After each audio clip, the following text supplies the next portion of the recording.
Hello everyone, welcome to true IAS. Chapter number 15 को दोस्तों हम लोग स्टार्ट करते हैं पीएमएफआईएस की बुक से, जिसका नाम है ग्लोबल इन्वायरमेंटल इश्यूज और इन्वायरमेंटल डिग्रेडेशन। तो कुछ इंपॉर्टेंट ग्लोबल इन्वायरमेंटल इश्यूज जो हैं वो क्या हैं? बायोडाइवर्सिटी का लॉस, बहुत सारी जो हरी भरी जगह थी उनका सूखा हो जाना, डेजर्टिफिकेशन, ओजोन लेयर की depletion, acid rain, oil spill. उसके बाद हजार्डस जो वेस्ट है, जैसे फॉर एग्जांपल कोई न्यूक्लियर वेस्ट मटेरियल है, उसको डंप कहाँ करा जाएगा और जिस जगह पर डंप करा जाएगा क्या वो जगह सुरक्षित है? क्लाइमेट चेंज हो रहा है जो कि ग्लोबल वार्मिंग का एक परिणाम है, कोरल ब्लीचिंग और परसिस्टेंट ऑर्गेनिक पॉल्यूटेंट्स। कितना अच्छा ये देखो है गौरव, ये भी बता रहा है कि कौन कौन से चैप्टर में लिखा हुआ है किस किस के बारे में, ठीक है, और दे रहा है यहाँ कंपाइल करके। उसके बाद एनवायरमेंटल डिग्रेडेशन क्या होता है? इन्वायरमेंटल डिग्रेडेशन बेसिकली क्या होता है कि जब आप अपने पर्यावरण को अनफिट बना देते हो या फिर लेस सूटेबल बना देते हो अलग अलग लाइफ फॉर्म्स के सर्वाइवल के लिए, जिसकी वजह से हद से ज़्यादा इकोलॉजिकल डैमेज हो सकता है। ठीक है, मतलब वो फर्दर इतना डैमेज हो सकता है कि वो चीज़ हो जाएगी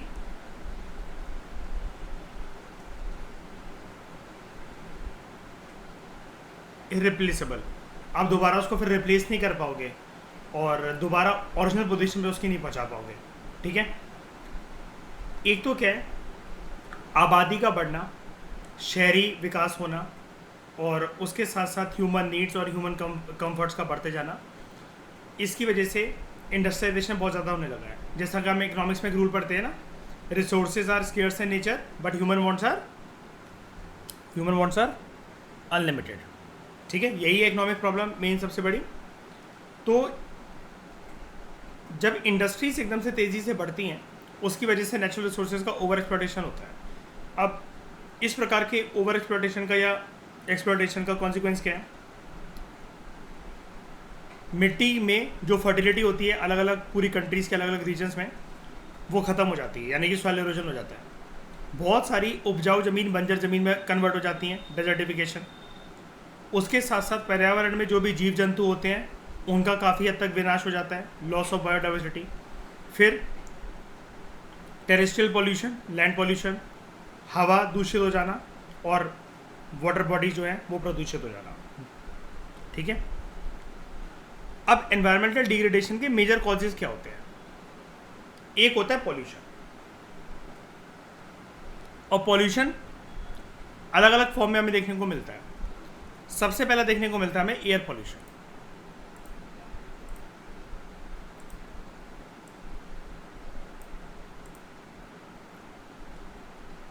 कुछ जो गैसियस पॉल्यूटेंट्स होते हैं like oxides of carbon, nitrogen and sulphur, इसकी वजह से क्या होता है कि हवा में जब ये वाले पॉल्यूटेंट्स जब ये फैलते हैं तो ये अच्छे नहीं होते हैं ह्यूमन हेल्थ के लिए, एनिमल हेल्थ के लिए। ठीक है, हवा को दूषित करते हैं और जब हम इनहेल करते हैं हवा को और तो उसके साथ साथ ऑक्सीजन के साथ साथ ये सारी चीज़ें भी हमारी बॉडी के अंदर एंटर करती हैं जो कि इंसान को बीमार बनाती हैं और उसकी मृत्यु का कारण बन सकती हैं या फिर किसी लंबे समय की डिसीज़ का कारण बन सकती हैं। तो एक तो एनवायरनमेंट इससे डिग्रेड होता है। फिर इन्हीं पॉल्यूटेंट्स के साथ एक चीज़ एसोसिएटेड होती है। जैसे आप इतना मान लो कि आपका जो 1000 साइज जो है ना आपके हेयर का, उतने छोटे छोटे कुछ ऐसे पार्टिकल्स कभी कभार तो वो आपको नेकेड आई से नज़र भी ना आए, उसको हम लोग कहते हैं पीएम, पार्टिकुलेट मैटर। और आपको पता ना इसका एक इंडेक्स निकलता है हर बार, रोज़ निकलता है वैसे तो, हर बार क्या, दिवाली पे अक्सर ये आपने सुना होगा PM 2.5 और PM 10.0। ठीक है, तो fine metal dust, fly ash, carbon soot, cotton dust and radioactive substances. Radioactive substances कैसे होते हैं, क्या मैं ऐसा बोल सकता हूँ ये बॉडी के आर पार हो जाते हैं? मोबाइल से निकलने वाली तरंगें आपकी बॉडी के आर पार हो जाती हैं। मैंने आपको पढ़ाया भी था कि उसको कभी भी अपने फ़ोन वगैरह को सर पे रख के या फिर छाती पे रख के नहीं सोना चाहिए, या बेड के पास भी रख के, मतलब आपके पिलो कवर के आसपास भी नहीं होना चाहिए। वो क्यों कहते हैं? क्योंकि वो आपके मतलब बॉडी पैटर्न को डिस्टॉर्ट करता है, वो रेडियो एक्टिव जो रेडिएशन जो निकलती है। ठीक है, पन्नी का या किसी प्लास्टिक का जलना वो पीसीबी रिलीज़ करता है, पॉलीक्लोरिनेटेड बाइफिनाइल। ये चीज़ ध्यान रखना प्लीज़, यूपीएससी को बहुत पसंद है ऐसे टर्म्स के साथ खेलना, ठीक है। अक्सर लोग क्या करते हैं, पार्क वगैरह में अगर आप देखो, जब वो पेड़ पत्तियां वगैरह इन सबको जब जला रहे होते हैं, ठीक है, उसके बाद वो पन्नी, उसके साथ ही वो पन्नियाँ भी जला देते हैं, जबकि पन्नी नहीं जलानी चाहिए, है ना। फिर कुछ इंडस्ट्रियल डिजास्टर्स, इंडस्ट्रियल पॉल्यूटेंट्स, कैटास्ट्रॉफ्स, अगर एकदम से एक्सीडेंटल रिलीज हो जाए कुछ पॉइजनस गैसेस का, जैसे फॉस्डीन, COCl2 या मिथाइल आइसोसाइनेट, जैसे कि भोपाल में हुआ था 1985 में, जिसको हम लोग क्या कहते हैं, भोपाल गैस ट्रेजेडी। फिर कुछ सेकेंडरी एयर पॉल्यूटेंट्स भी होते हैं जो कि प्राइमरी पॉल्यूटेंट्स के बीच में एक जो रिएक्शन होता है उसकी वजह से, कॉम्प्लेक्स रिएक्शन की वजह से बनते हैं, सच एज स्मोक और एसिड रेन, जो कि किसी भी जगह को लंबे समय तक अगर ऐसी रेन होती है तो उसके स्ट्रक्चर में पीलापन आना और उसके स्ट्रक्चर को डिस्टॉर्ट करना, वहाँ क्रैक डेवलप करना, ये चीज़ हो जाती है। और वहाँ पर जहाँ पर लोग रेन वाटर हार्वेस्टिंग करते हैं तो जो बारिश का स्वच्छ पानी होता है वो जहरीला पानी बन जाता है स्मोक और एसिड रेन की वजह से, ठीक है। ग्लोबल वार्मिंग, बारिश का पानी वैसे पीने लायक होता है कि नहीं होता है, हाँ या ना? Rain water is fit for drinking और नॉट? बारिश का पानी अपने आप में पीने लायक ही होता था, ठीक है, लेकिन अब दुनिया में industrial revolution, industrial activities, urbanisation, या कुल मिलाकर बात घुमा फिरा के इंडस्ट्रियलाइजेशन और उसके जो इंडस्ट्रियलाइजेशन की वजह से जो पॉल्यूटेंट्स रिलीज होते हैं उस पर आके अटक जाती है, जिसकी वजह से जब वो कुछ जो प्रदूषण होते हैं, जो पॉल्यूटेंट्स होते हैं, जब वो हवा में जाकर फैलते हैं तो वो उस रेन साइकिल के साथ जब जो वाटर जो इवेपोरेट होगा, रास्ते में ये सारे पॉल्यूटेंट्स मिलेंगे, तो जब बादलों से जब वो पानी जो है वो प्रेसिपिटेशन की फॉर्म में कैसे भी करके बरसेगा, नीचे ज़मीन पे गिरेगा, धरती पे गिरेगा, तो हवा में ये जो प्रदूषण होते हैं उसके साथ मिक्स हो जाते हैं, जिसकी वजह से जो बारिश का जो पानी होता है जो कि स्वच्छ हो सकता था, ठीक है, वो क्या हो गया, वो क्या हो जाता है, वो जहरीला हो जाता है, राइट। कोई दिक्कत यहाँ तक? उसके बाद global warming, increasing use of fossil fuels, which is a leading cause of increasing levels of CO2 and other greenhouse gases in the atmosphere। तो ये क्या करती हैं, ये जनरली वार्म गैसेज होती हैं, हीट को ट्रैप कर लेती हैं। कैसे कर लेती हैं? सूरज की किरणें धरती पर पड़ी, जब वो किरणें शाम को वापस लौट कर जाना चाह रही हैं तो ये यहाँ पर एक छत्र छाया बना लेती हैं। ऐसी ये जो गैसेज होती हैं ना, ये जाने नहीं देती, एस्केप नहीं करने देती, जिसकी वजह से अर्थ की हीटिंग क्या होती है, वो बढ़ती रहती है, राइट। 100% रेडिएशन कौन से सरफेस से हो पाती है, उस इफेक्ट को क्या कहते हैं? Sorry, 100% reflection, albedo effect. और वो किससे होता है? एग्जाम्पल आइस, है ना। फिर बात करते हैं वाटर पॉल्यूशन की। कुछ गौरव कुछ पूछ रहे थे आप क्या? हाँ ठीक है। वाटर पॉल्यूशन, इंडस्ट्रीज और घर से रिलीज होने वाले जो वेस्ट होता है उसकी वजह से वाटर बॉडीज़ में pathogens, heavy metals water bodies में और उसके साथ एसोसिएटेड अगल बगल के जो सॉइल होता है वहाँ पर वो मर्ज हो जाता है, मिक्स हो जाता है। उसके बाद हजार्डस वेस्ट या टॉक्सिक सब्सटेंसेस, बड़े सारे केमिकल्स का जो आज के समय में यूज़ होता है, इसके बड़े सारे हेल्थ इम्प्लीकेशंस होते हैं, जिसकी वजह से cancer, genetic mutations, nervous system को डैमेज, इम्यूनिटी लो होना और हार्मोनल सिस्टम्स का इम्बैलेंस होना, ये सारी प्रक्रिया जो होती हैं वो शुरू होने लग जाती हैं, ठीक है। तभी तो आजकल के समय में एक ज़्यादा फूड प्रचलित हो गया है कि जहाँ पर केमिकल्स वगैरह से वो मिट्टी में डालकर ग्रो नहीं करा जाता है। काऊ डंग वगैरह, यूरिन और इन सारी चीज़ों से वो क्या कहते हैं, ग्रो करा जाता है फूड, जिसको हम लोग क्या कहते हैं, ऑर्गेनिक फूड, है ना। फिर बात करते हैं सॉइल डिग्रेडेशन की। Deforestation, over grazing, intensive cultivation, over irrigation, पानी ऐसा तक खींच लेना, जिसकी वजह से एक चीज़ और हो सकती है क्या, ग्राउंड वाटर लेवल जो है वो काफ़ी कम हो सकता है ना, जिसकी वजह से टॉप सॉइल जो होती है उसका लॉस होता है एंड लैंड की फर्टिलिटी जो होती है वो ख़त्म होती है। अगर ये सब चलता रहे काफ़ी हद तक तो ज़मीन जो होगी वो जो उपजाऊ भूमि होगी वो अपना उपजाऊपन पूरी तरीके से खो देगी, जिसकी वजह से अल्टीमेटली वो बंजर जमीन बन जाएगी, जिसको इंग्लिश में हम लोग कहते हैं डेजर्टिफिकेशन का प्रोसेस। क्या यूएन की इसके ऊपर कोई ट्रीटी है? उसका अगर है तो उसका नाम बताओ। United Nations Convention to Combat UNCCD, ठीक है, United Nations Convention to Combat Desertification. Okay, उसके बाद damage to ecology and biodiversity.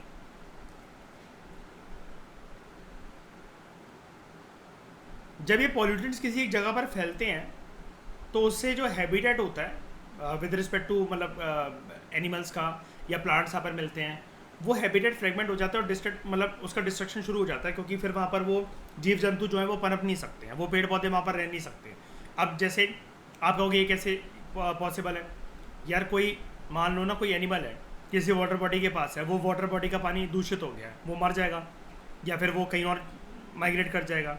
दूसरी चीज़ है प्लांट्स हैं किसी एक जगह पर, वो और अच्छी क्वालिटी के प्लांट्स हैं, वो तो किसी एक उपजाऊ भूमि में ही उगेंगे ना। और जब मैं कह रहा हूँ कि अच्छी क्वालिटी के, तो ज़मीन के अंदर जो फर्टिलिटी होगी वो काफ़ी ज़्यादा होगी, सॉइल के अंदर जो फर्टिलिटी होगी वो अपनी चरम सीमा पर होगी।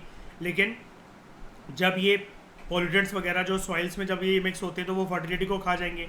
जब वो फर्टिलिटी को खा जाएंगे अल्टीमेटली कुछ सालों के बाद वहाँ पर वेजिटेशन कवर जो है वो ख़त्म होने लग जाएगा, वो ज़मीन बन जाएगी बंजर ज़मीन। तो जो पेड़ पौधे या जो ये फ्रूट्स और वेजिटेबल्स या जो भी ग्रो होते थे वहाँ पर, वो कुछ ग्रो हो नहीं पाएंगे। इसी को बोला जा रहा है हैबिटेट फ्रेगमेंटेशन एंड डिस्ट्रक्शन। तो जो इंडस्ट्रियलाइजेशन है और उसके साथ जो एसोसिएटेड इंफ्रास्ट्रक्चर डेवलपमेंट होती है, इसकी वजह से बड़ी सारी स्पीशीज़ का हैबिटेट जो है वो लॉस हो जाता है, डिस्ट्रक्ट हो जाता है। इन्वेसिव पॉपुलेशन, नए नए एलियन स्पीशीज़ या फिर नॉन नेटिव स्पीशीज़ जब ये इंट्रोड्यूस करे जाते हैं किसी भी एक इकोसिस्टम के अंदर, किसी भी एरिया के अंदर, उसकी वजह से जो नेटिव स्पीशीज़ की जो पॉपुलेशन होती है वो ख़त्म होने लग जाती है। उसके बाद over exploitation and introduction of new and genetically modified species, इसकी वजह से नेचुरल इकोसिस्टम की जो प्रोडक्टिविटी होती है वो भी ख़त्म हो सकती है। मान लो एक कॉटन के खेत हैं बड़े सारे, और वहीं पर एक कोशिश करी जा रही है कि जेनेटिकली मॉडिफाइड तरीके से बायोटेक्नोलॉजी का सहारा लेकर ये जो जेनेटिकली मॉडिफाइड कॉटन है, जीएम कॉटन, जिसको हम आम भाषा के अंदर क्या बोलते हैं, बीटी कॉटन, इसके सीड जो है, जैसे नॉर्मल कॉटन की फील्ड ये है, इसी के साथ एक जगह लेकर यहाँ पर बीटी कॉटन उगाई जा रही है। कल को ये हो सकता है ना कि यहाँ पर जो बीटी कॉटन है वो पूरे के पूरे इस फील्ड के ऊपर हावी हो जाए और नॉर्मल कॉटन की खेती को डिस्ट्रक्ट करके रख दे। तभी तो इतना जेनेटिकली मॉडिफाइड क्रॉप्स को ज़्यादा इंपॉर्टेंस नहीं मिलती है, ज़्यादा अप्रूवल नहीं मिलती है ना।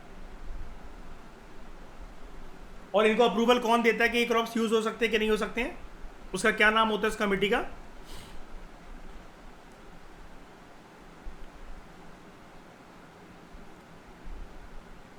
जेनेटिकली मॉडिफाइड अप्रेजल कमेटी, ठीक है, ये अप्रूवल देता है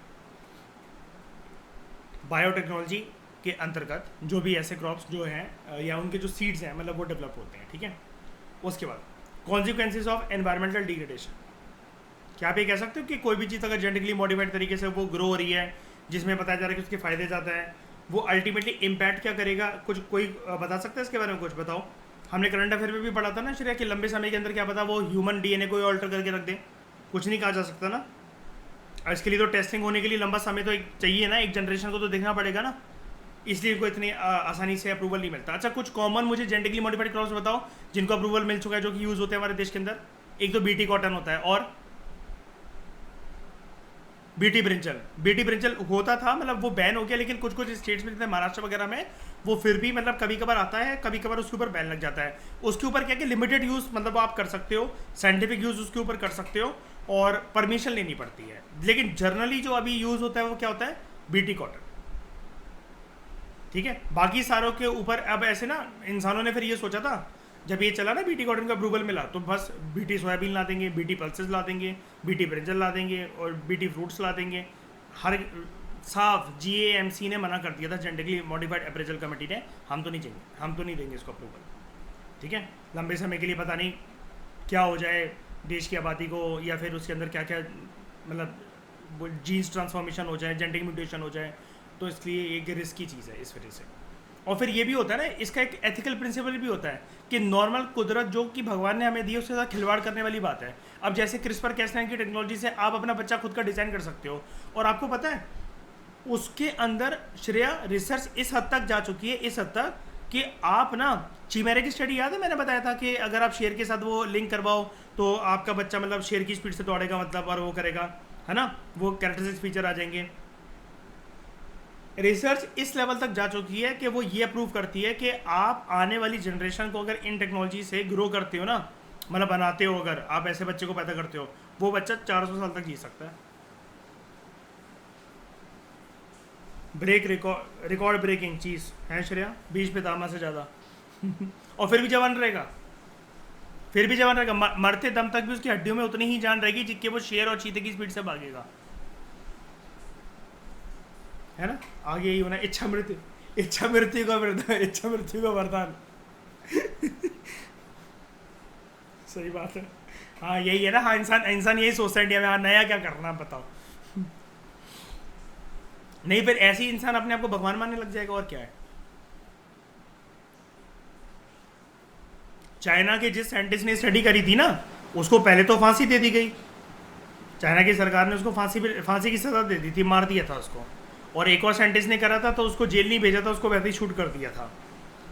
लेकिन ये टेक्नोलॉजी जब लीक आउट हुई, अब देखो चाइना में ही इसकी इंटेंसिव स्टडी चल रही है,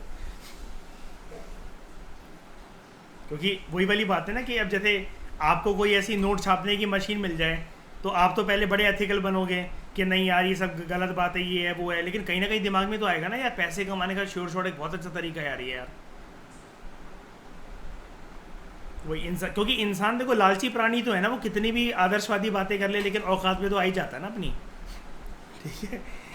तो consequences of environmental degradation, number 1, increase sensitivity to diseases.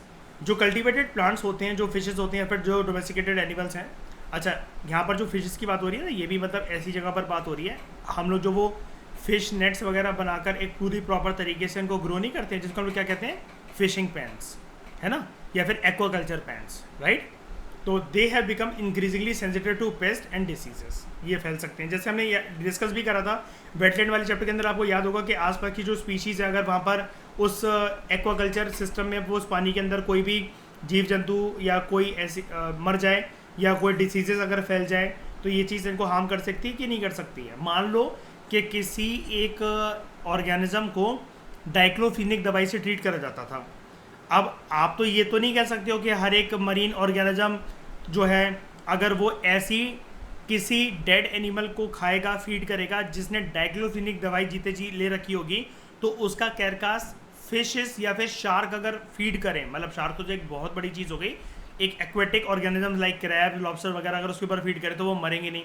और फिर अगर एक क्रैब या लॉबस्टर मरा और उसको दूसरे मरीन स्पीशीज़ अगर वो खा रहे हैं, तो मतलब मैं एक रेफरेंस दे रहा हूँ आपको कि डाइक्लोफिनिक दवाई से ऐसे रिलेट करके देखो, तो ऐसा हो सकता है ना गौरव के पूरी की पूरी फिर मरीन स्पीशी ही खत्म हो जाए, वो है ना, उनकी पॉपुलेशन पूरी हार्म हो जाए। वल्चर के साथ क्या हुआ, इतनी ज़्यादा आबादी थी वल्चर की, देखते देखते एकदम से इंडियन वल्चर 99.7% खत्म हो गए कि नहीं हो गए बताओ।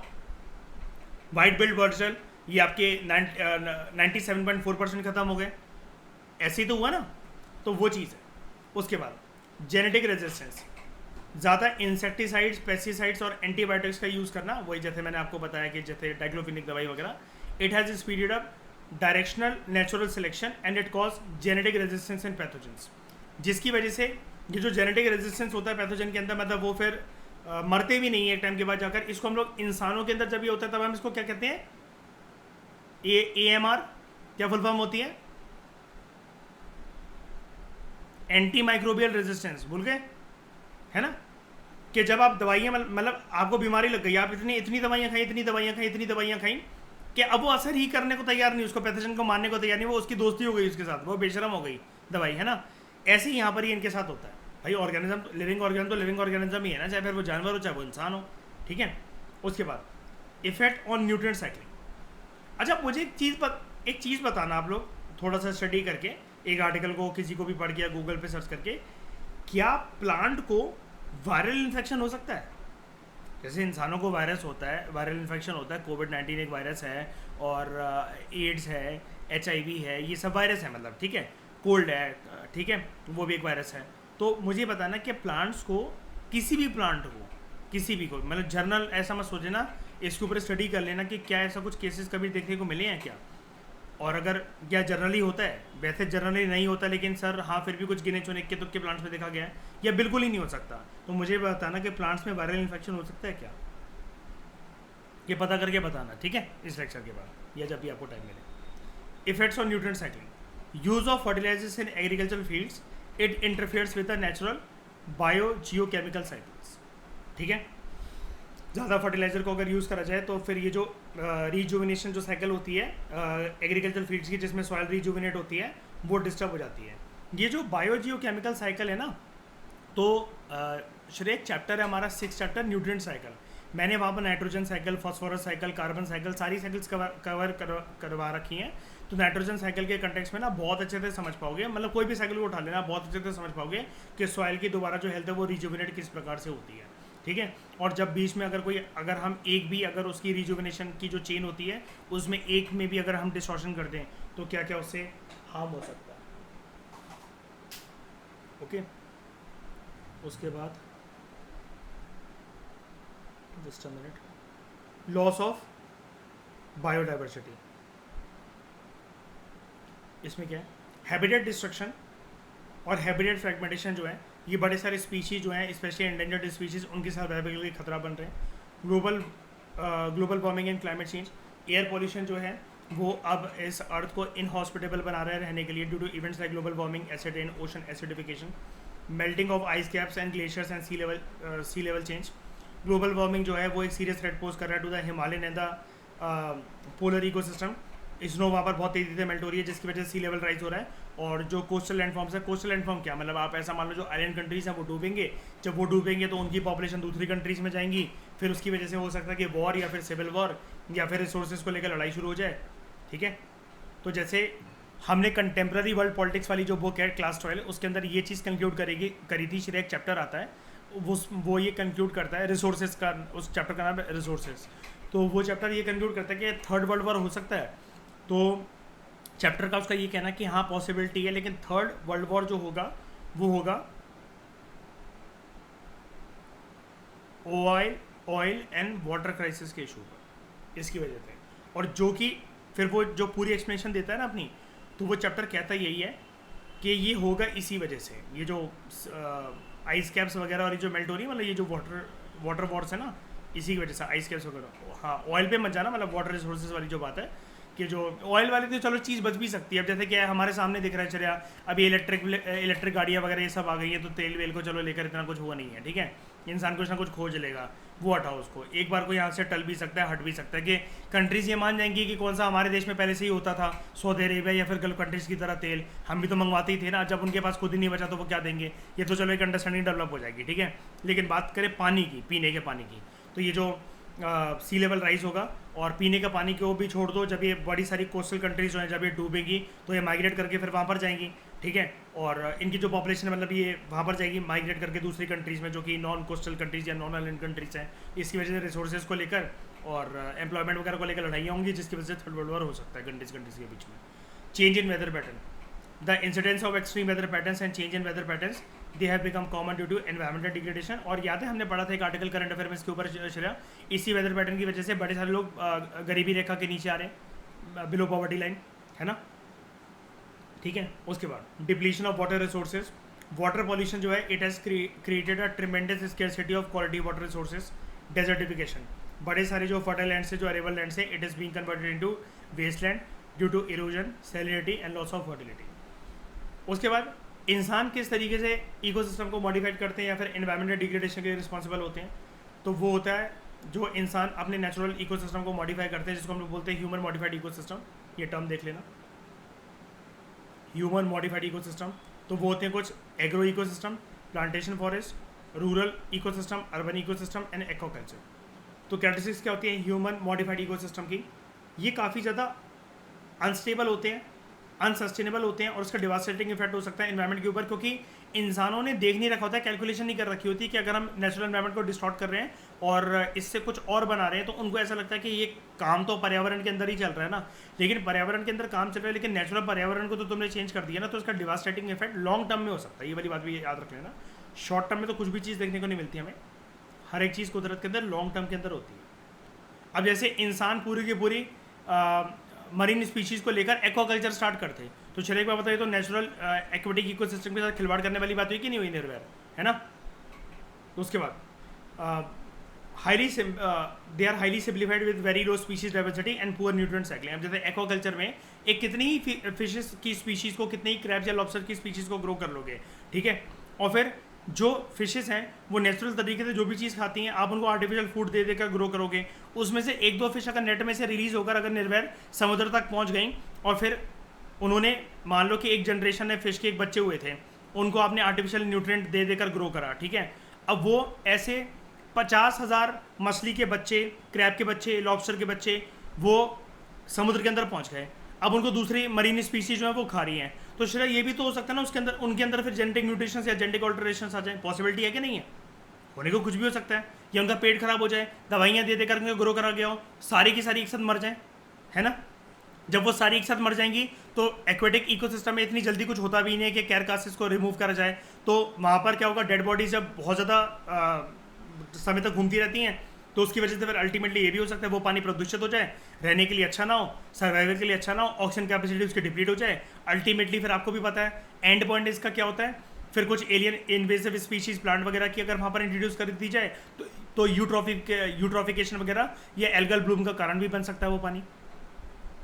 देख रहे हो कितनी लंबी चेन है इसकी, इस छोटी सी हरकत की वजह से, ठीक है।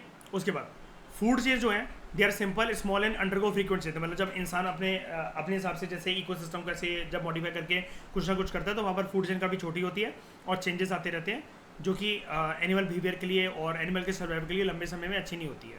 उसके बाद ये जो ह्यूमन मॉडिफाइड इकोसिस्टम होते हैं, they depend on human anthropogenic support for survival, मतलब जब तक इंसान इन पे ध्यान दे रहे हैं तब तक ही चलेंगे, जब तक नहीं दे रहे तब तक ये स्पीशीज वगैरह मर जाए तो इंसानों को इससे कुछ लेना देना नहीं होता। जबकि कुदरती रूप से अगर नॉर्मल एक कोई टेरेस्ट्रियल इकोसिस्टम हो, कोई एक्वेटिक इकोसिस्टम हो, वहाँ पर कुदरत खुद अपने हिसाब से बैलेंस इस प्रकार से करती है कि वो रिजुवेनेट होता चलता है ना।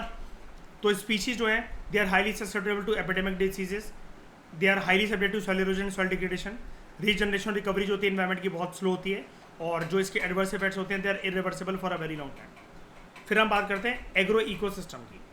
एग्रो इकोसिस्टम क्या होते हैं, दे आर लार्ज एरियाज जहाँ पर कमर्शियल क्रॉप जो है वो कल्टीवेट होते हैं। अब कमर्शियल क्रॉप और फूड क्रॉप में फर्क क्या होता है, जल्दी बताओ। Food crops are grown for subsistence, खाने पीने के लिए, ठीक है। और हो सकता है कि एक्स्ट्रा बच जाए तो आप उनको बेच भी दो, लेकिन कुल मिलाकर वो इंसानों के पेट में जाने के लिए होते हैं, खाने के लिए होते हैं, जिससे इंसान अपना जैसे रोटी कपड़ा मकान में से जो रोटी का सपना है वो पूरा करता है, ठीक है। लेकिन when it comes to commercial crops, इंसान यहाँ पर क्रॉप्स क्यों उगा रहा है, ओनली फॉर द मतलब aim of only with the aim of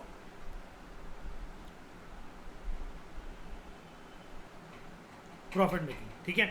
तो क्या मैं, और ये भी कह सकते हैं ना कमर्शियल, वैसे तो प्रॉफिट मेकिंग के लिए मतलब उगाए जा रहे हैं वो तो चलो बात ठीक है, लेकिन कमर्शियल क्रॉप जो होते हैं वो आप एडिबल नहीं कह सकते उनको, है ना, वो आप खा नहीं सकते हमेशा उनको, जैसे हमेशा नहीं खा सकते। Indigo, jute, cotton, sugarcane, ठीक है। अब शुगर केन को प्रोसेस फॉर्म में आप खा सकते हो। अब कोई गन्ना जो है, गन्ने को शुगर जो है ये शुगर कंज्यूम वो कर सकता है, अब गन्ना जूस के वो पर्सन क्या करेगा, ठीक है, उससे कोई पेट थोड़ी ना भर सकता है। चीनी जो है वो, जब ये गन्ने जो हैं ये शुगर मिल्स में जाएंगे और उससे जो चीनी बनेगी वो काफ़ी एक बड़े प्रॉफिट मेकिंग के कारण बनेंगे, गन्ने के जूस से कुछ भी नहीं होगा, ठीक है। उसके बाद crops are mostly cultivated and monoculture, और आपको ये भी पता है ना बड़े सारे कमर्शियल क्रॉप्स के जो रेसिड्यू बच जाते हैं, जैसे गन्ने का जो जूस निकालने के बाद जब उसका जो एक वेस्ट जो बच गया, उससे ये हमने पढ़ा था ना, ये blended ethanol programme, blended petrol programme, ये सब भी चलते हैं, ठीक है।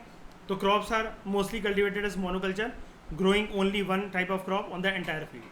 कैरेक्टरिस्टिक्स क्या होते हैं एग्रो इकोसिस्टम के, इसकी वजह से अनवांटेड प्लांट्स लाइक वीड ये उग जाते हैं and they are susceptible to plant diseases, soil are poor, deficient nutrients, they require supplement of chemical और fertilizers, they need artificial irrigation and water management. Disadvantages क्या होते हैं, अगर आप एक बहुत बड़ी फील्ड पर एक मोनोकल्चर क्रॉप्स उगा रहे हो, मतलब सिमिलर तरीके के क्रॉप्स उगा रहे हो, तो इसकी वजह से तो नेटिव बायोडाइवर्सिटी होती है वो खत्म होने लग जाती है, and it including genetic diversity of crop plants, मतलब उस पर्टिकुलर फील्ड पे बड़े सारे अलग अलग प्रकार के जो क्रॉप्स हैं वो उग सकते थे, लेकिन मोनोकल्चर लंबे समय तक प्रैक्टिस करते करते फिर वो जो सॉइल होती है या जो इकोसिस्टम होता है वो अपने आपको एडजस्ट कर लेता है कि एक ही तरह के क्रॉप अब यहाँ पर ग्रो हो सकता है। For example commercial crop Indigo, Indigo जहाँ पर एक टाइम के लिए ग्रो हो जाए, एक सीजन के लिए ग्रो हो जाए, एक क्रॉपिंग सीजन के लिए ग्रो हो जाए, तो फिर वहाँ पर कोई और फिर फूड क्रॉप ग्रो हो सकता है कि इंडिगो की फील्ड में? बताओ। ये वाली बात तो मॉडर्न इंडस्ट्री से देख रहे हैं ना, नहीं हो सकता है ना। उसके बाद high yielding variety of crop plants जो होते हैं they are more sustainable to diseases. Example smut of sugarcane, maize and sorghum and rust of wheat and bajra. ठीक है, इनमें कीड़े लग जाते हैं। अब जैसे इसको छोड़ो, मेज की उसमें क्या लग जाते हैं, कौन सा कीड़ा जैसे वो लग जाता है बताओ? डिसीज ना बोल के कीड़ा कौन सा लग जाता है यहाँ पर? नहीं, फॉल आर्मी वॉर्म। याद है ना 2018 में काफ़ी ज़्यादा इसने तंग करा था। नहीं, कोई बात नहीं। उसके बाद protecting crops from paste and diseases, it requires large scale use of pesticides and chemicals. Ultimately फिर ये फूड चेन के अंदर एंटर करते हैं और ये एनिमल्स कह रहा हूँ, ह्यूमंस जो हैं वो उसको खाएंगे और एनिमल जो है वो फिर रेसिड्यू को खाएंगे, और उससे हो सकता है कि बड़े सारे इंसानों के अंदर कार्सिनोजेनिक सेल्स बन जाए, जिसकी वजह से लॉन्ग टर्म के अंदर उनको कैंसर हो जाए, बड़ी सारी बीमारी लग जाए, और एनिमल्स जो हैं जो वो भी सर्वाइव ना कर सकें। ये पेस्टिसाइड और केमिकल्स की वजह से ही तो ये ऑर्गेनिक फूड का प्रचलन बहुत ज़्यादा स्टार्ट हुआ है ना। उसके बाद deplete underground water in many areas due to well irrigation, क्योंकि ये जो पेस्टिसाइड्स केमिकल्स वगैरह हैं ये सॉइल के नीचे करते करते एंटर करते हैं, फिर वो ग्राउंड वाटर में मर्ज होते हैं, जिसकी वजह से जो पानी आता है वेल्स में, ट्यूबवेल्स में, हैंडपम्प में, जिसको लोग जो पीते हैं, ठीक है, वो बीमार हो सकते हैं। उसके बाद run off water from agriculture field, जिसमें मतलब जो पानी है जो कि बह बहकर खेतों से जो जा रहा है, जिसमें फर्टिलाइजर और पेस्टिसाइड बहुत सारे मिक्स हैं, और फिर वो किसी तालाब में जाकर, नदी में जाकर वो मिल रहा है, वो यूट्रोफिकेशन का कारण बन सकता है। अल्टीमेटली यूट्रोफिकेशन की वजह से होगा क्या? एल्गल ब्लूम, जिसकी वजह से फिर पूरी की पूरी जो वो मरीन इकोसिस्टम है, चाहे भले वो छोटा सा है, तालाब का मरीन इकोसिस्टम कितना ही बड़ा हो जाएगा, कुछ मछलियाँ होंगी उसके अंदर, कुछ प्लांट्स होंगे, कुछ कमल के फूल तैर रहे होंगे, लोटस तैर रहे होंगे, लेकिन वो सब कुछ बर्बाद हो जाएगा, राइट। और आपको पता है ना वो एल्गे, जो ग्रीन एल्गे होती है, वो अपनी जगह बनाते उसका पानी खत्म करके ठोस ग्रास जमीन बना देती है उसको, है ना। हमने वेटलैंड वाले चैप्टर के अंदर उसको देखा था। फिर बात करते हैं प्लांटेशन फॉरेस्ट की। ये प्लांटेशन फॉरेस्ट का सिलसिला ना अंग्रेजों ने स्टार्ट करा था, स्पेशली देहरादून में। ठीक है, देहरादून में उन्होंने क्या करा था, जो भी प्लांट की स्पीशीज जो तितर बितर होकर फैली हुई थी ना, उन्होंने एक प्रॉपर तरीके से एक लेन बनाई यहाँ पर, और फिर उन्होंने वो जो कमर्शियली काफ़ी ज़्यादा इंपॉर्टेंट जो प्लांट्स थे, जो ट्रीज थे, उनको ग्रो करना शुरू करा एक प्रॉपर ऑर्डर में, और उसके लिए एक फॉरेस्ट मैनेजमेंट डिपार्टमेंट वगैरह पूरा उन्होंने क्या कहते हैं वो स्टार्ट करवाया। और इसी की वजह से आज़ादी के बाद हम लोग शुरू करते हैं इंडियन फॉरेस्ट सर्विस, IFOS। ठीक है, तो it is a human made ecosystem consisting of individuals of a particular tree species. Aim क्या होता है? The aim is to grow fast growing trees which are commonly valuable, example palm, rubber, eucalyptus. जो plantation forest होता है, और जो plantation forest जो होते हैं, they are trees planted as part of the wasteland management and commercial plantation, मतलब फायदे के लिए ग्रो करे जाते हैं। कैरेक्टरिस्टिक क्या होती है प्लांटेशन फॉरेस्ट की? प्लांटेशन फॉरेस्ट जनरली मोनोकल्चर में ही होते हैं, मतलब जैसा कि मैंने आपको बताया ना, अंग्रेजों ने सिलसिला शुरू करता है एक सिमिलर तरीके की प्लांट्स की, एक लेन, दूसरी लेन, तीसरी लेन ऐसा बनाना। लाइक ऑयल पाम प्लांटेशन, जब जहाँ पर ऑयल पाम ग्रो होगा तो वहाँ पर सिर्फ यही ग्रो होंगे। रबर प्लांटेशन, रबर के जो ट्रीज होंगे सिर्फ वही ग्रो होंगे। कॉफी प्लांटेशन में कॉफी ग्रो होगी, तो वो मोनोकल्चर ही है, मतलब ये सारे साथ में ग्रो नहीं होंगे। उसके बाद जेट्रोपा करकेयर, जिससे जो कि बायोडीजल प्रोग्राम में जो यूज़ होता है, अभी दिखाता हूँ मैं आपको उसको। प्लांटेशन फॉरेस्ट जो है, they have trees of the approximately same age, and plantation forest are highly susceptible to pathogens. इनको भी कीड़े वगैरह लग सकते हैं। इकोलॉजिकल इंपॉर्टेंस क्या है? The trees plantation are raised for fruits, oil, rubber, coffee, timber, firewood, pulpwood, for making rayon and paper industries के लिए हेल्पफुल होते हैं। Trees are also planted to serve as wind break और shelter break. अब ये wind break मतलब क्या है? लंबे लंबे पेड़ होते हैं तो तूफानी हवा को आने से रोकते हैं, ठीक है, और बड़ी सारी स्पीशीज़ वगैरह जो होती हैं, एनिमल स्पीशीज़ वगैरह, वो यहाँ पर आके रेस्ट कर सकते हैं, या फिर ये जंगल ही है ना एक प्रकार से, तो वैसे तो, क्योंकि ये ऐसा तो है नहीं कि उसके लिए कोई एक सेपरेट फील्ड चुनी जाएगी। ये जंगल ऐसे हैं जो कि रेगुलेटेड वे में, मतलब रेगुलेट करे जाते हैं, इन पर निगरानी काफ़ी ज़्यादा रखी जाती है, ठीक है। तो यहाँ पर बड़े सारे चिड़िया अपना घोंसला बनाना, या बड़े सारे एनिमल्स की स्पीशीज़ को ये सपोर्ट कर सकता है। ट्री प्लांटेशन जो है, they are also raise for controlling soil erosion and increasing soil fertility. अब मैं आपको पहले ये दिखा देता हूँ, यूकलिप्टस के बारे में आपको दिखा देता हूँ मैं सबसे पहले। पाम तो आप जानते ही होंगे, पाम ट्री।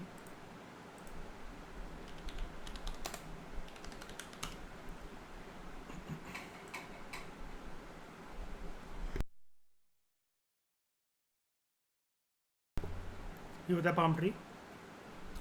उसके बाद ये देख लो उसको ऐसे, ठीक है।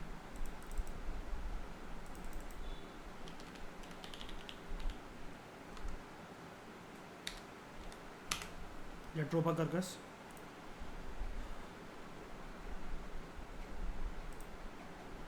ये वाला प्लांट होता है, ठीक है। और ये एक आपका होता है ये ऑयल पाम, आपका ही होता है।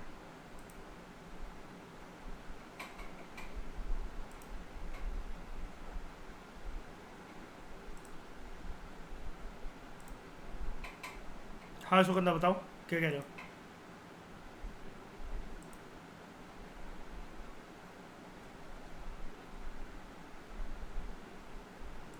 उसके बाद हम आगे बात करते हैं एक्वाकल्चर की। एक्वाकल्चर क्या होता है? एक आर्टिफिशियल तरीके से आप कल्टीवेट करते हो जब एक्वाटिक प्लांट्स को या एनिमल्स को। It is primarily carried out for cultivating कुछ important commercially important edible species of fresh and marine water fish. अब एडिबल मतलब ये क्या है? एक्वाकल्चर क्यों करा जाता है? खाने पीने के लिए, ठीक है। मोलस्क, क्रुस्टेशियंस एंड एक्वाटिक प्लांट्स, मतलब अगर यहाँ पर क्रुस्टेशियन की बात होती है तो क्या मैं ऐसा बोल सकता हूँ क्रैब्स और लॉबस्टर्स को भी ग्रो करा जा सकता है ना। और मोलस्क जानते हो, लिंकेड शेल होता है ये, हाँ।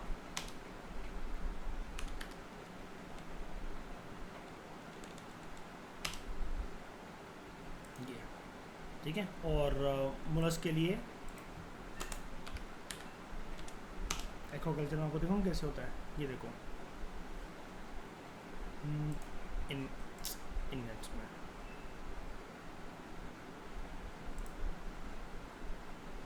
हाँ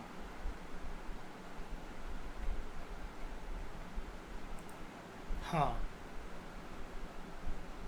पैंच बनाए हुए हैं पूरे के पूरे। पहले ग्रो होने देते हैं, उसके बाद जो भी उनसे वो होता है फटाफट से लोकल मार्केट के अंदर पहुंचा देते हैं कि शाम तक की बिक्री हो जाए। पीछे से और सप्लाई आ रही होती है। ये स्नेल वगैरह ना एक्चुअली बहुत जल्दी ग्रो कर जाते हैं। वेट सरफेस हो ना, चिपचिपी, जैसे आप बारिश के दिनों में देखो फटाफट से निकल आते हैं बाहर ये। और इतने इतने साइज के भी होते हैं। मैंने पता क्या देखे, जैसे आप लोग अपना अंगूठा देखो, अंगूठे के ऊपर ये जो नेल है ना, इतने बड़े स्नेल भी देखे हैं मैंने उधर गया था, मैं माउंट आबू गया था मैं, तो वहाँ पर उसकी जो पट्टी है ना माउंट आबू की, जो बारिश हो रही थी, जो काई काई जमी रहती है, उस पर घूम रहे थे। तो fisheries include extraction of the food from the sea and fresh water, whereas aquaculture is rearing of the aquatic organisms in artificially made water bodies. Example, culture of the fish like carps, tilapia, also known as aquatic chicken. ये अलग अलग प्रकार की मछलियाँ होती हैं, ठीक है।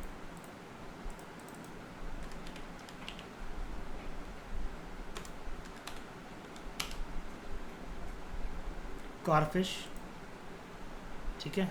और दूसरा क्या बोल रहा है? टिलापिया।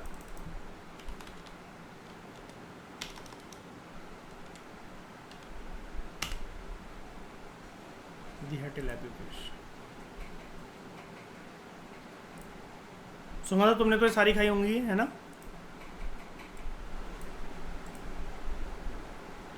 और तो हो ही ना तुम। तो उसके बाद there are two types of aquaculture. Fish farming, it is a cultivation of fish in a controlled environment, often a coastal और इनलैंड पॉन्ड, लेक, रिजर्वॉयर और rice paddy field, and harvesting when they reach the desired size, ठीक है। कभी कभार इसलिए कुणाल देखा है खेतों के आसपास जो कोई पॉन्ड होते हैं छोटे छोटे से, वहाँ पर भी मछलियाँ जो हैं वो जब ग्रो होने लग जाती हैं तो लोग वहाँ से भी फिश फार्मिंग अपनी स्टार्ट कर लेते हैं छोटे छोटे स्केल के ऊपर, ठीक है। उसके बाद fish ranching, it is the practice of keeping fishes in the captivity for the first few years in floating cages in coastal lagoons, and उसके बाद उनको वाटर बॉडीज़ के अंदर रिलीज कर देना। तो ये फिश रैंचिंग कुछ नहीं होता, एक्वाकल्चर की है, तो एक्वाकल्चर का पार्ट ही सब कुछ।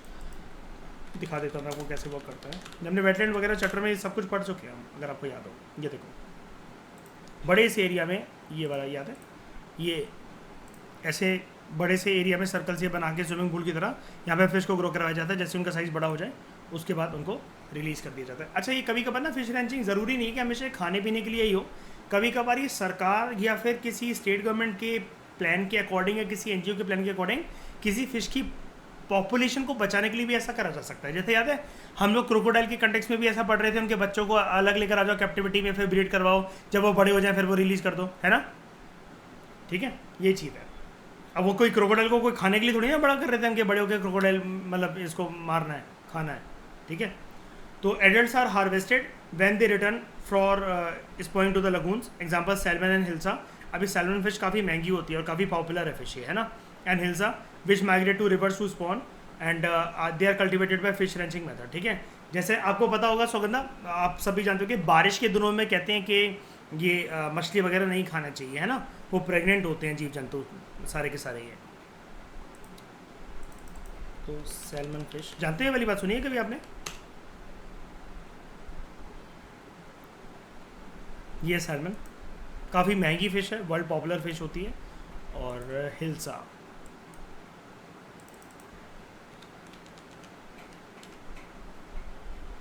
मैं वहाँ हिल्सा फिश लिख रहा हूँ ऑटोमेटिकली गूगल, ये देखो गूगल सर्च में क्या दे रहा है, हिल्सा फिश फिश करी।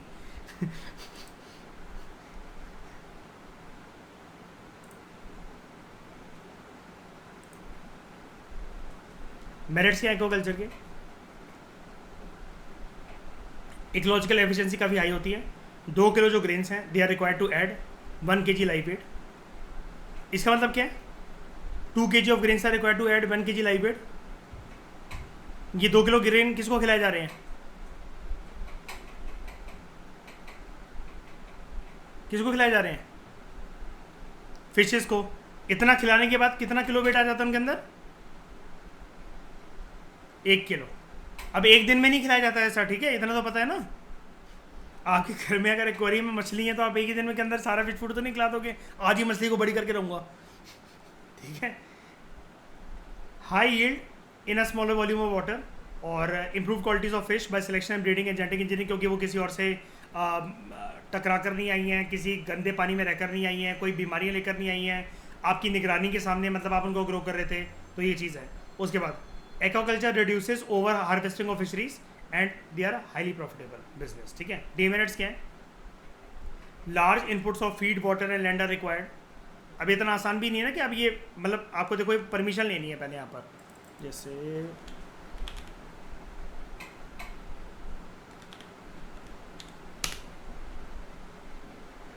आपको यहाँ पर ये परमिशन लेनी है। मान लो ये आप काम तमिलनाडु में केरला के वाटर्स के इधर उधर कर रहे हो, ठीक है, तो सरकार आपको इतनी आसानी से परमिशन दे देगी क्या? फिर आपको सेटअप करने के लिए, निगरानी रखने के लिए इतने सारे नेट्स बिछाने के लिए लोग चाहिए, छोटी छोटी बोट्स चाहिए, सब कुछ चाहिए, फिर उनको निकालने के लिए नेट्स चाहिए, फिर आप उनको मार्केट तक पहुँचाओगे, आपकी जान पहचान होनी चाहिए। थोड़ा बहुत कॉस्टली काम और अप्रोच वाला काम तो हो ही जाता है ना। ये बताओ, जिस किसी ने भी अगर इतने सारे ये जो नेट्स हैं, ये जो नेट्स नहीं बोलना चाहिए मुझे, इनको बोलना चाहिए एक्वाकल्चर पेन्स, ठीक है। एक्वाकल्चर पेन्स जो हैं ये सारे जो बिछा रखे हैं, तो ये क्या फ्री में सेटअप हो गया है? सरकार ने सेटअप करके दिए हैं लोगों को, ये बताओ, नहीं ना, ठीक है। तो loss of native aquatic biodiversity, क्योंकि it is replace by monoculture of commercially important fish species. आपको पता है ना, फिर आसपास की जो फिश जो मतलब एक्वेटिक बायोडाइवर्सिटी वो फिर वहाँ पर सर्वाइव नहीं कर पाती है, क्योंकि फिर मरीन ऑर्गेनिजम्स को एक तो एक्चुअली ये भी होता है कि जब वो यहाँ पर फंसते हैं, इस एरिया से कैसे भी करके गुजरते हैं, तो उनको वो पता लगने लग जाता है कि यहाँ पर अब कुछ खाने पीने के लिए बचा ही नहीं है, जितनी भी मछलियाँ थी वो सारी की सारी इन नेट्स के अंदर ही होती हैं, तो वो फिर कुछ भी नहीं कर पाती हैं। जैसे मतलब मान लो एक एग्जांपल के तौर पे मान लो ऊपर एक एक्वाकल्चर पेन बिछ रखा है, अब जो उन फिशेस को जो खिलाया गया था वही उनसे लीक होकर हल्का फुल्का उनका फिश फूड ये नीचे आ रहा है।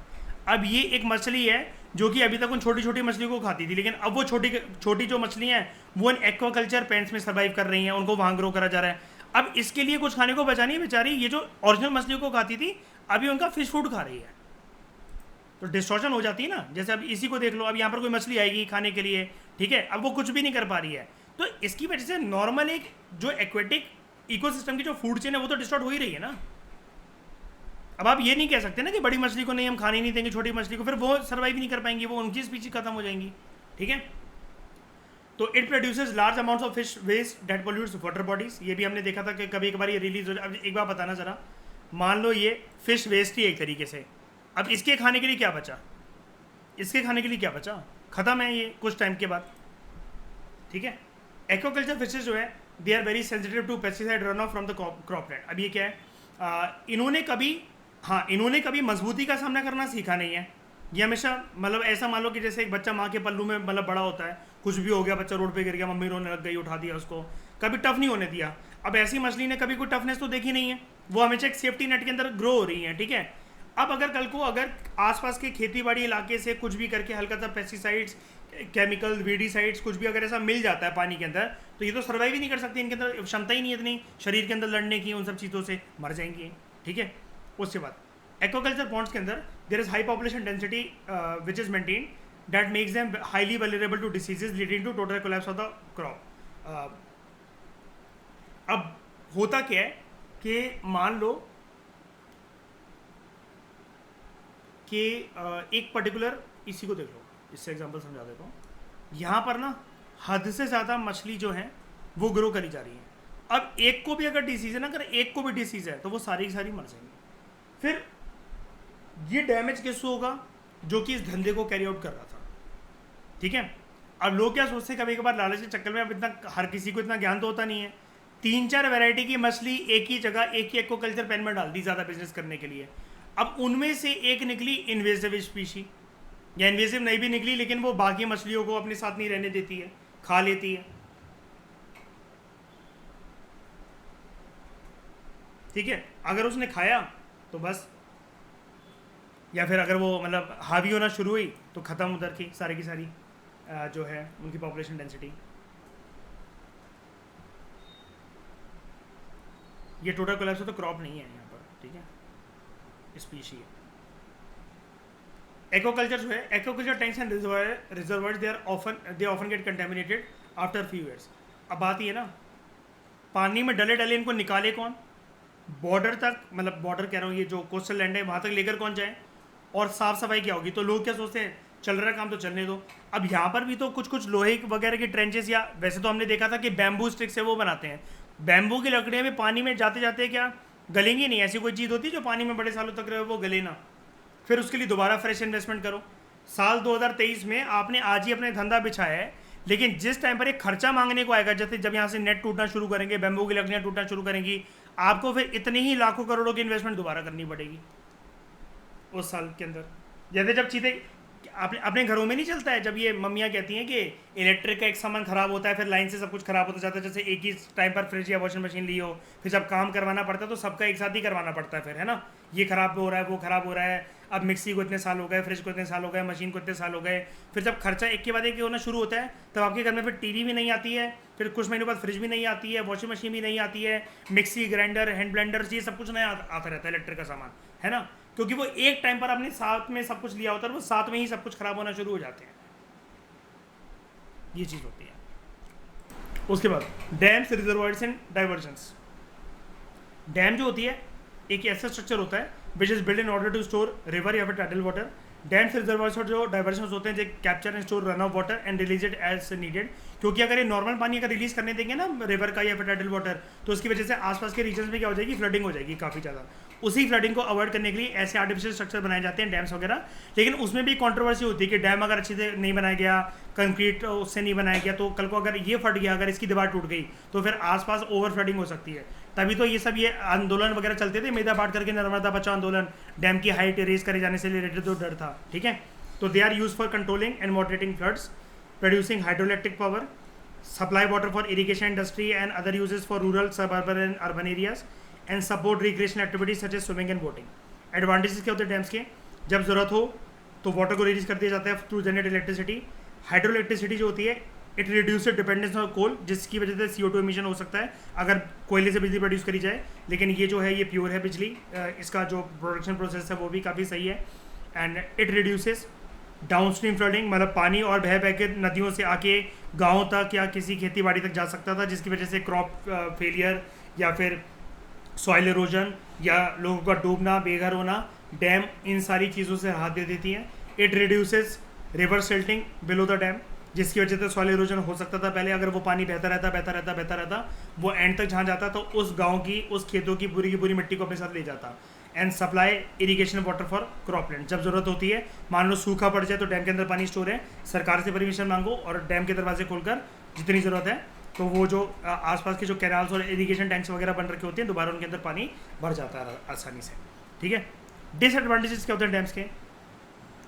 They are permanently submerge large areas of, जो कभी कभार डैम्स के अगर दीवारें टूटें तो वो परमानेंटली सबमर्ज कर देंगे बड़े बड़े एरियाज को, फॉरेस्ट और क्रॉपलैंड्स के, जिसकी वजह से सॉइल इरोजन वेजिटेशन लॉस, फिर कुछ एनिमल्स वगैरह भी उसके अंदर मर जाएंगे ऑब्वियसली बात, अगर वो फॉरेस्ट या क्रॉपलैंड के अगर आसपास हैं तो।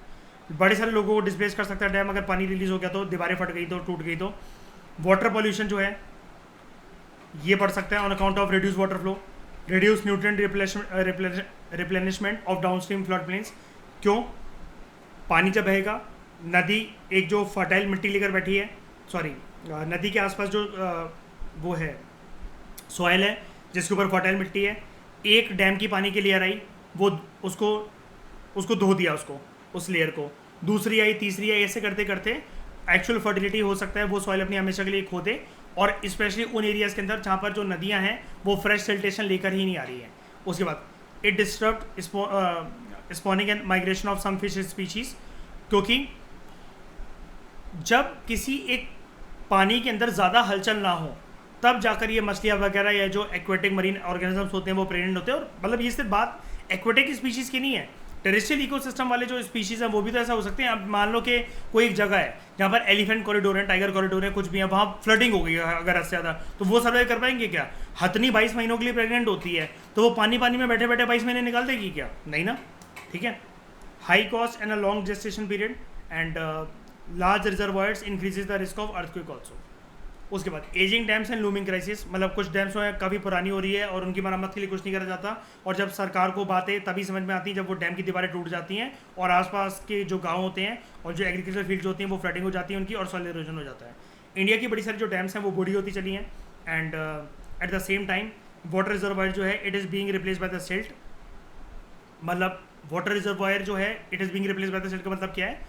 पानी जो है वो बह बह के आगे चला गया, जिन गाँव में और जिन खेतों में पानी पहुंचना चाहिए वहाँ पानी तो नहीं पहुंचा, नदियों के माध्यम से या फिर जब डैम की दीवारें जो टूटी वो फर्टाइल सॉइल आगे निकल गई और वहाँ पर जो है जो ऊबड़ खाबड़ जो मिट्टी के टीले हैं वो क्रिएट हो जाते हैं, जिसकी वजह से लोगों को काफ़ी ज़्यादा दिक्कत आती है अपने सर्वाइवल इशूज़ में, अपना घर वगैरह बनाने में।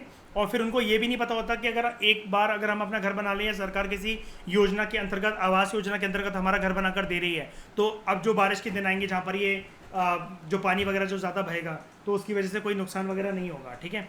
तो over the years 5200 large dams जो हैं ये अभी तक बनाई जा चुकी हैं, जिनमें से 1100 जो लार्ज डैम्स हैं इंडिया के अंदर ऑलरेडी हैं 50 साल से, लेकिन वो पुरानी हो चुकी हैं and some are older than 120 years also, ठीक है। The number of such dams will increase to 4400 by 2050।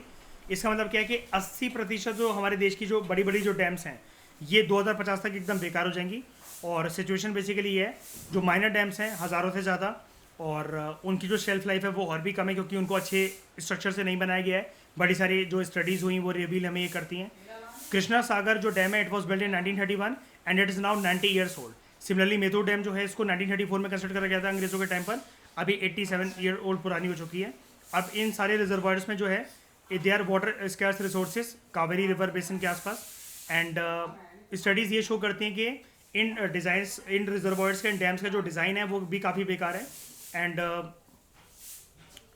यहाँ पर सिल्टेशन वगैरह का भी काफ़ी ज़्यादा जो है वो खतरे जो कि रिवर बेसिन अपने साथ जो लेकर आती है और वो डिपॉजिट होते रहते हैं। और वो सिल्ट वैसे तो बहुत अच्छा काम कर सकता था खेती बाड़ी को प्रॉस्परस बनाने में, ज़मीन को उपजाऊ बनाने में, सॉइल की फर्टिलिटी को रीगेन करने में, लेकिन क्योंकि वो पानी आगे बह गया और सिर्फ यहाँ पर मिट्टी मिट्टी आगे रह गई है तो वो जो फर्टिलिटी है वो यहाँ पर हो नहीं पाती है। कॉन्सिक्वेंसेज क्या है एजिंग डैम के? सिल्टेशन की वजह से floods have become more frequent down stream of the dams, यानी कि जिसकी वजह से काफ़ी ज़्यादा लोग बेघर हो जाते हैं, खेतों में पानी भर जाता है और उसके जो उपजाऊ मिट्टी होती है वो भी आगे चली जाती है और जिसकी वजह से लोगों के जो घर वगैरह होते हैं वो हर साल टूटते रहते हैं। Flooding of the Bharuch in 2020, Kerala in 2018 and Chennai 2015, there are few examples attributed to downstream release from the reservoir. Dam का पानी बह गया था और काफ़ी ज़्यादा गाँव वगैरह और जो इलाके थे वो डूब गए थे। जो देश है हमारा it will eventually be unable to find a sufficient water in the 21st century, और जो कि 2050 तक की जो पॉपुलेशन, जो जनसंख्या आबादी जो बढ़ती रहेगी उसको फीड करने के वो प्रॉपर होगा नहीं, अच्छे क्रॉप्स ग्रो नहीं हो पाएंगे अगर ऐसा ये सब कुछ चलता रहा, और जो सस्टेनेबल सिटीज़ का जो सपना है वो पूरा नहीं हो सकेगा क्योंकि ज़रूरी नहीं है डैम का पानी हमेशा गाँव के इलाकों में जाए, वो शहरों में भी भर सकता है, आगे आ सकता है। और आपको पता है शहरों की व्यवस्था ऑलरेडी चरमराती है क्योंकि वहाँ पर क्या होता है, जो वेस्ट वाटर ट्रीटमेंट होता है या फिर जो नालियाँ होती हैं वो हमेशा मतलब वहाँ पर वो चोक होती हैं, वेस्ट वाटर ट्रीटमेंट अच्छे से हो नहीं पाता। This will increase social and political tension in the waters के रीजन, जिसकी वजह से अल्टीमेटली ऐसा कहा जाता है बहुत एक्सट्रीम एंड में कि सिविल वॉर तक की जैसी सिचुएशन आ सकती है। जैसे कि मैं अभी आपको बता रहा था, जो कंटेम्प्रेरी वर्ल्ड पॉलिटिक्स की बुक है वो यही बताती है कि थर्ड वर्ल्ड वॉर जो होगा वो ऑयल एंड वाटर क्राइसिस की वजह से होगा। ये भी एक प्रकार का वाटर क्राइसिस ही है, क्योंकि जो लोग बेघर हो गए हैं, बेरोजगार हो गए हैं और सरकार उनके लिए कुछ प्रयास नहीं कर रही, तो ऑब्वियसली बात है वो दूसरे रीजन्स में आएंगे माइग्रेट करते करते। फिर नेटिव लोगों को लगेगा कि हमारी जॉब वगैरह, हमारी एम्प्लॉयमेंट अपॉर्चुनिटीज़, हमारे रिसोर्स पे कब्जा करा जा रहा है। बस ऐसे ही करते करते दो गुटों के बीच में जब लड़ाई होना शुरू होती है और जब देश में हाई लेवल की लड़ाई होती है, वही ले लेती है रूप सिविल वॉर का, जैसा कि श्रीलंका में चलता है रिसोर्सेज को लेकर, आइडेंटिटी को लेकर, कल्चर को लेकर, सेनालीज और तमिल्स के बीच में। ठीक है, तो which one among the following industries is the maximum consumer of water in India?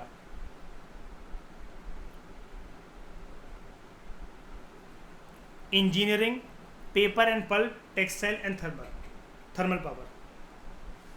So most water consuming industries are thermal power industries, textile industry, paper and pulp industry, iron and steel industry and fertilizer industry.